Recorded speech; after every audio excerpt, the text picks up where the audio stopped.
Rain poured over the city like a curtain of mystery. In a small apartment, a young woman named Meera sat by the window, clutching her phone. The ticking clock echoed in the quiet room as she waited for a call. Little she knew that the call would change her life forever. Tonight we will unravel a gripping tale of suspense, trust, and betrayal. So get ready for the call that changed everything. It was just another rainy night in the city. Meera sat by her window, staring at her phone as if willing it to ring. Her heart raced, her palms were sweaty. The silence of the room was broken only by the relentless ticking of the clock. She had no idea that her life was about to take a turn that she could never have imagined. Suddenly, the phone rang. The shrill sound cut through the quiet, startling her. Meera hesitated, her hands trembling as she reached for it. Who could be at this time? Was it the call she has been waiting for? Or something else entirely? Hello? Meera whispered into the phone, her voice barely audible. On the other end, a cold, unfamiliar voice spoke. Listen carefully. You have 1 hour to leave your apartment. If you don't, you will regret it. The line went dead, leaving Meera frozen in fear. A stranger's voice with no explanation, just a chilling warning. Was it a prank or a threat?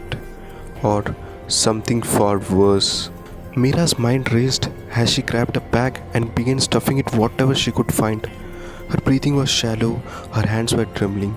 The rain outside pounded harder as if echoing her panic. Then she heard it. Faint footsteps in the hallway. They were slow but deliberate, growing louder with each passing second. She froze. A loud knock echoed through the apartment. Meera, open the door. A voice called out. I'm here to help you. But was it the same voice from the phone call or someone else entirely? Trusting the wrong person could cost her everything. Desperate and unsure, Meera climbed out of her window onto the fire escape. The cold rain soaked as she clutched her phone and called the police. Someone's after me, she said, her voice shaking. Please send help.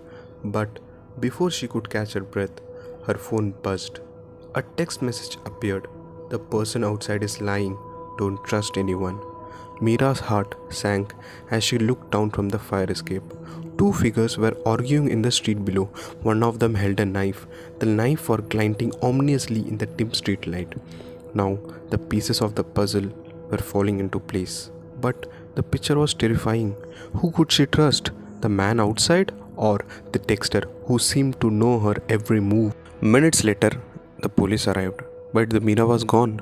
She had slipped away to a nearby cafe, her body trembling with fear as she watched the scene unfold from the distance. She thought she was safe, but then the cafe door swung open. The man from her apartment walked in, his bedclothes cleansing him as he approached her table. He sat across from her. His expressions were unreadable. You have made this harder than it needed to be, he said, pulling out a badge. I'm Detective Roy. We were protecting you. The person texting you is the real danger. Her phone buzzed again. Another text appeared. Don't believe him. He is lying. Meera's hand trembled as she looked from the detective to her phone. Her mind raced, torn between fear and doubt. Finally whispered, who are you really?